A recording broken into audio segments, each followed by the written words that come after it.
It's the summer of 2012. We are 17 years old and flying from Amsterdam to the Ben Gurion airport in Tel Aviv.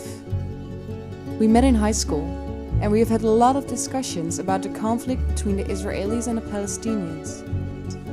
We find it hard to believe that two nations are so strongly separated only by their religious beliefs. We want to know what it's like to grow up in such a divided country. From the Netherlands, we make contact with people of our age on both sides of the wall.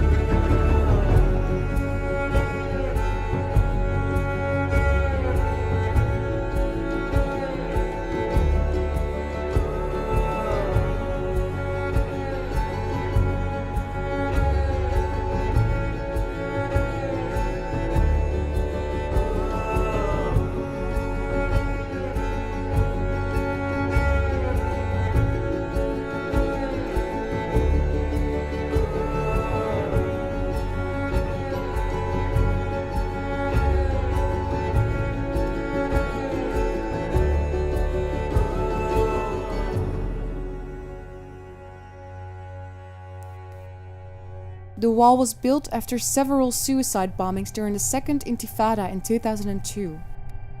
Because of the wall, the Israelis and the Palestinians live completely separated. We wonder how young Israelis and Palestinians are influenced by the conflict. Do they have opportunities to meet each other? And what does their future look like? We meet Alon and his friends.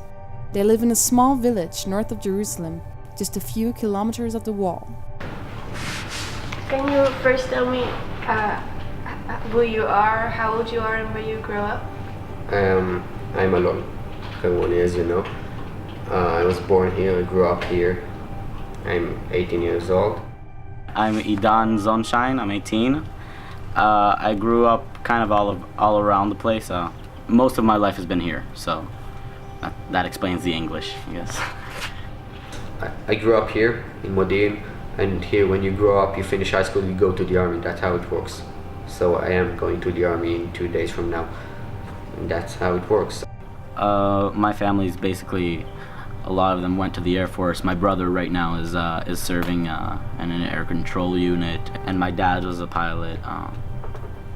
And so if I'm not going to go and be an actual pilot, then I'm probably going to be like something in the Air Force. I'm gonna spend the next 3 to 10 years in the army. Then I'm gonna start my life. That's how it works here. Well, I know I'm going to have to serve in the army just because I'll feel too bad if I don't. I mean, it's basically the only thing keeping us from not being. I feel compelled to go. You go to the army to protect the country, to protect your home. And I know that when I was a young boy, there were people who went to the army to protect us, and they did. And now I'm going to the army to protect Israel. And when I'll finish there, there'll come other peoples, you know? Hopefully not. Hopefully it won't be needed. It's basically, okay, Israel is a tiny country surrounded by about 400 million Muslims, and a lot of those countries are fundamentalist. I'm including the entire Middle East. I was 10 when I came back from England, maybe in 2001. We came just in the middle of the Intifada, and there was you would hear, it was just like you would come back from school, open television, and see there was a bombing here and here. There was a bombing in Tel Aviv, there was a bombing in Haifa, a discotheque here, a bus here, a coffee shop here. Mainly inside Israel, like in Jerusalem, I think there were a few bombings. It was not a good time for the bus industry, I guess you could say that. Just find a public place and blow up there. Suicide bombings they're not a fun thing. Do you like going into the army? I don't know if I like it. It's way of life. That's what you do. It's like you go to high school. Do you enjoy it? Yeah. Did you choose to go to high school? You no, didn't. but I could choose to what high school. Okay, so I can choose to which part of the army, if it's the Air Force or the special units or something like that. After finishing their training in the army, they are sent out to protect their country. There is a great chance they have to serve in the West Bank on the other side of the wall.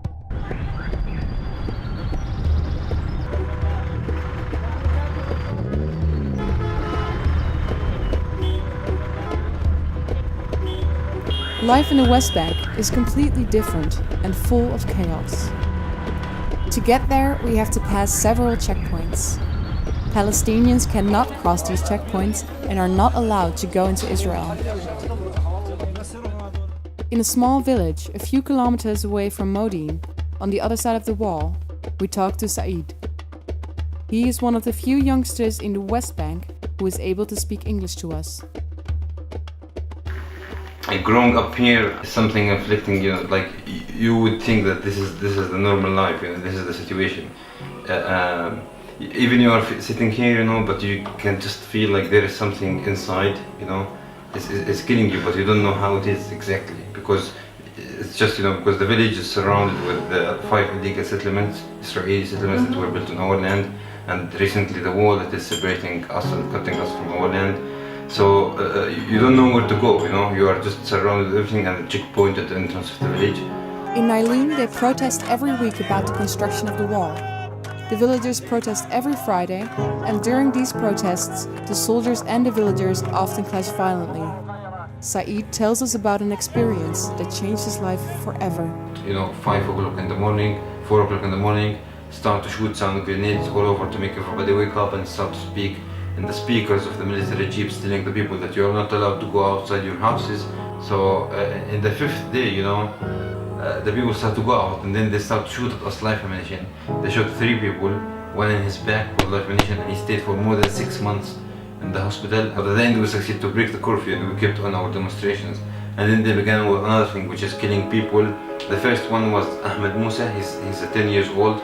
He was shot in the 29th of July in 2008 in his head with the live ammunition by an Israeli soldier during the protest against the wall, peaceful protest. And then at that time I was 16 years and a half, 16 years old and a half. And I was close to Ahmed, and when Ahmed fell down, I tried to carry him, to send him to the ambulance. But since I carried him, and I started to move, his brain fell from his head because the life blew off his brain, and then I fell down because it was something very shocking for me to see a brain of a human being falling, in front of my hand, and yes, I couldn't move, so I fell down, and all my other friends took Ahmed from me, and then they sent him to the hospital where he was dead before, reaching the hospital. And they thought now, we will feel scared from the shooting or the killing of Ahmed, but I think that they were surprised from it when they saw us start to, after the next day after we made the funeral of Ahmed, we made another demonstration, condemning what they did to Ahmed and against the apartheid war. And then they shot another child, he's from my family, his name is Yusuf Amira, he's 17 years old, in his head with 2 rubber-coated steel bullets. I mean, they call it rubber bullet in the news, but it's not rubber bullet, it's a big meter of live ammunition. And it could kill Yusuf, as he died after 4 days in the hospital, in the bed died. And we make his funeral on the 4th of August 2008.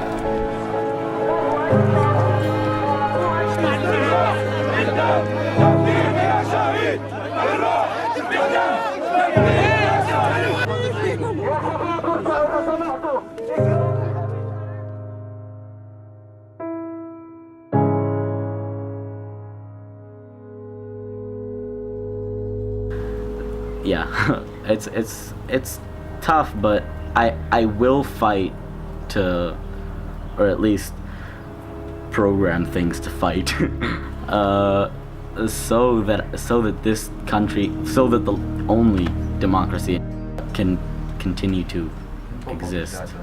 That won't stone a person for dressing like you, for instance, which is not all burqa and hijab and all that. There's plenty of stories about the Jewish heroic, like in the Holocaust. The people who survived it. It's an important story in the history of of Israel. I don't know, it's like you're proud to be Dutch, I guess. Are you proud to be Dutch? You don't? You're not?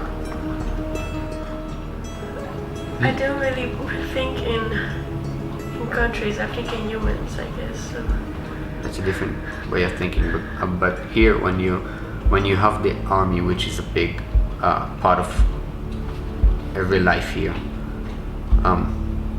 so with it goes the question of the nation, you know, because you're Israeli and you go into the Israeli army, and if, let's say, there will be a war, it will be against another country such as Iran or something like that, and there comes the question of do you feel proud in Israel? Because if you don't, there's a problem, you know.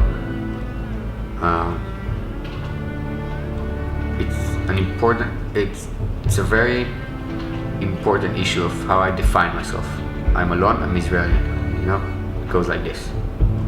It's basically being willing to give your life, not necessarily wanting, but willing to give your life so that the rest of the country can be safer. It's a really hard thing to have to do, and to have to ask from a teenager. You have to ask from like people like us. We're stupid. We're very stupid people. But you don't ask it. Yeah, it's not. That's a thing. Yeah, you don't ask it. It's basically telling them you have to serve in the military. You have to do this so you can be a thing. So you can keep like living, because we are surrounded. Jordan and Egypt, which isn't in the best form right now with the whole uprising thing, are the only allies we have. Basically, mostly Jordan right now is the only person surrounding us that doesn't want us to be thrown in the ocean, as I've heard Ahmed say it a lot of times. When you're a soldier, do you always need to carry your gun with you, or? It's part of the soldier education. Like, this is your gun. You carry it everywhere. You won't let anyone touch it and stuff like this. But I'm not gonna use it. When I take my gun home, it's gonna sit there. That's it. So when you sleep, you put it next to your bed, or? Yeah, because it's still a gun. You know, I can't afford stealing it or something like that. For Alon, it seems normal to sleep with a gun next to his bed. But Saeed has a lot of sleepless nights due to these soldiers that might show up at any moment. They were coming in the beginning with their military jeeps at 2 o'clock in the morning while the people are asleep, start to surround the house, and then they invade the house with a very brutal way, and then put the family and isolate them in one room and start to break the furniture and everything, and then arrest the one or more than one who they are consider them as wanted. And sometimes they were coming with their military dogs also.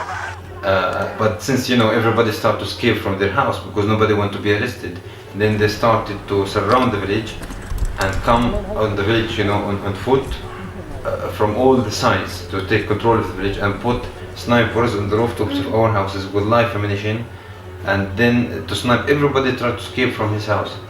And you know, the campaigns of the nitrates in the village were the worst campaigns ever happened. You know, and there's guys, you know, work as a shift to watch, you know, if the soldiers come or not come, you know.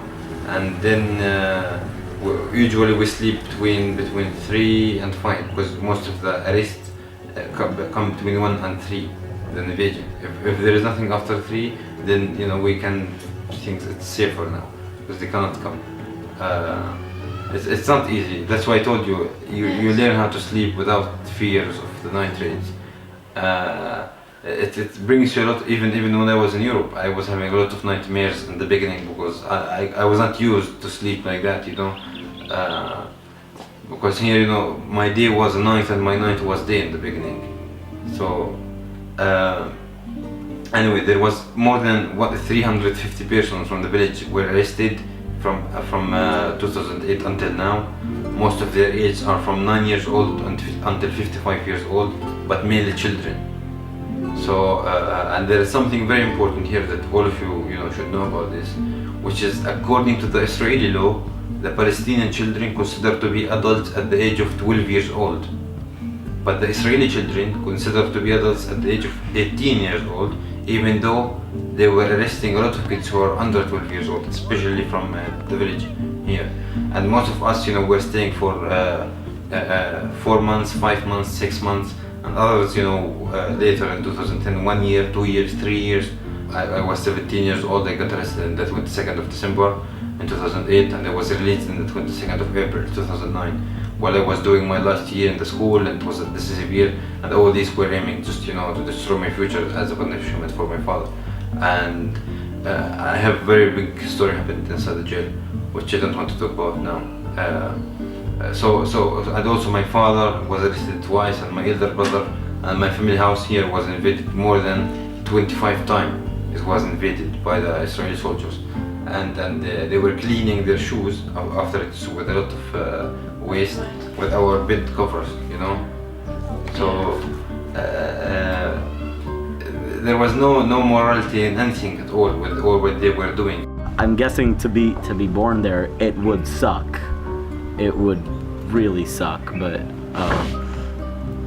it's kind of hard to do something about it, because if we make them a country, well, first of all, there'll be kind of an Israel in between them, and well, they don't have exactly a lot of natural resources, any kind of way to really become a successful country. They'll probably go into Sharia law and collapse pretty quickly. Imagine if me and you, we have a piece of pizza, and we want to share it, to cut it equally between me and you, and for example, you have access to it and I don't have access to it, and while we are negotiating, you are eating from it. So by the end of the negotiation, there will be nothing left. So this is what Israel is trying to do, just like this. It is vital to the Jews, and it has a historical meaning to them. But we already kind of knew that that everyone around here hates us. Most of the people in Israel believe that the Palestinians are bad guys, and they believe that the Palestinians think that we are bad guys also. I don't think so. I don't think that way. I'm not.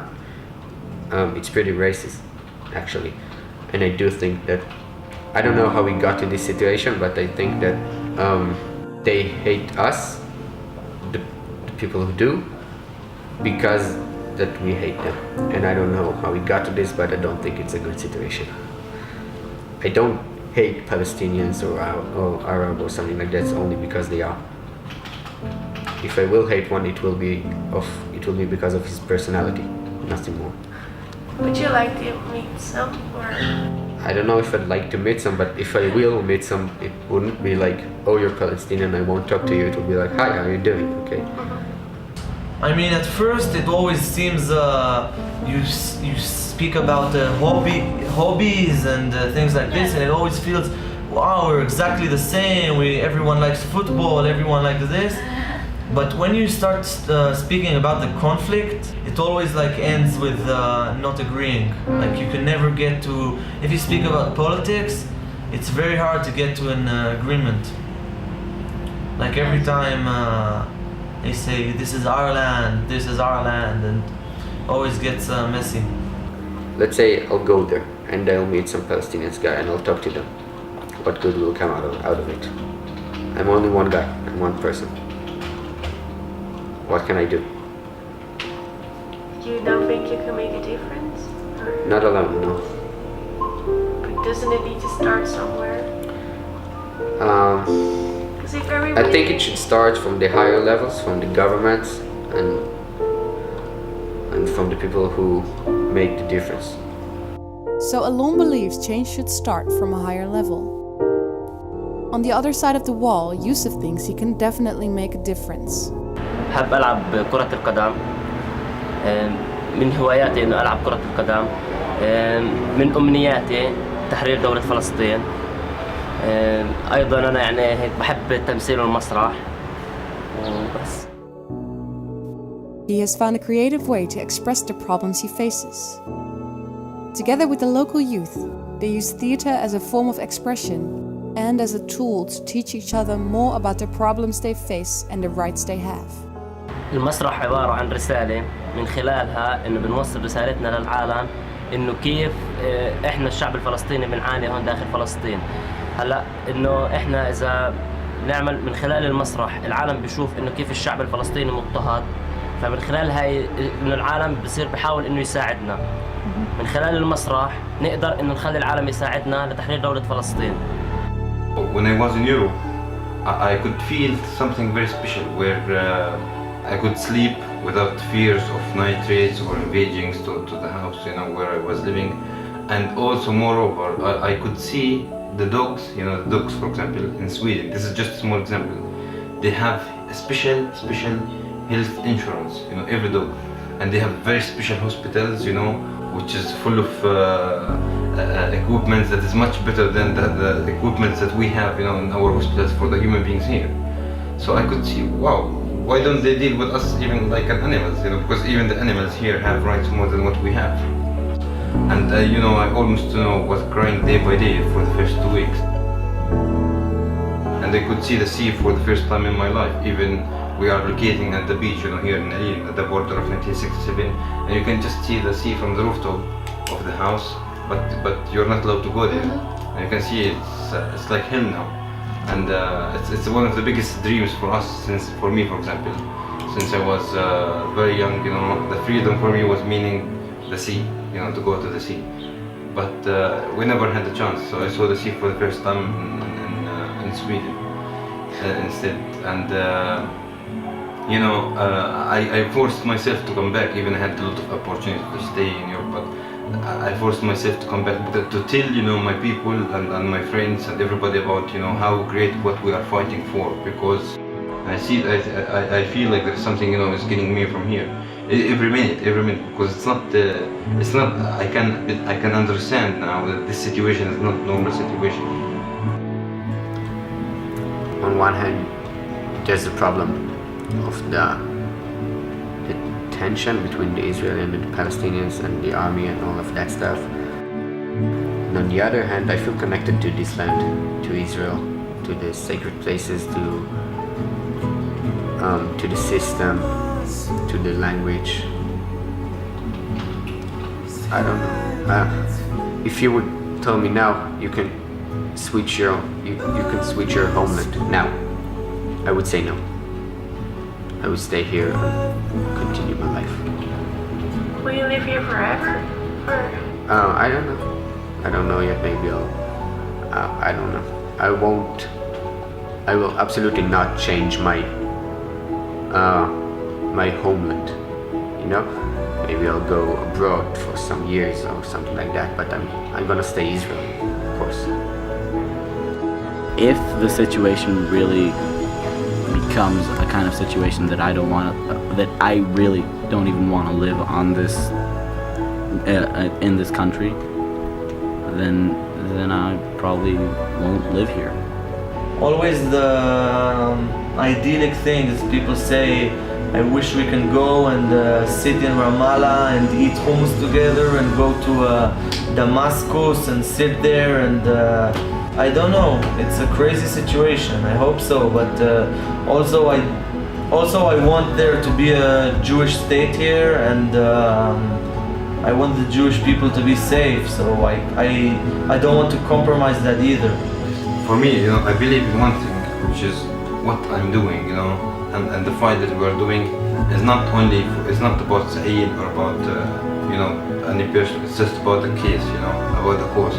If we did not achieve this freedom, you know, in my period, or I was killed or something, there will be people, and the Israeli occupation have to face the next generation, the generation after, until the freedom is achieved, you know. we have no doubts that there will be a freedom, will prevail at the end, because we have a very famous saying in Arabic says, as the sun shines after the darkness, you know, the freedom and peace will prevail after the oppression. So I am very hopeful there is some change, and I hope we can, you know, live to witness this.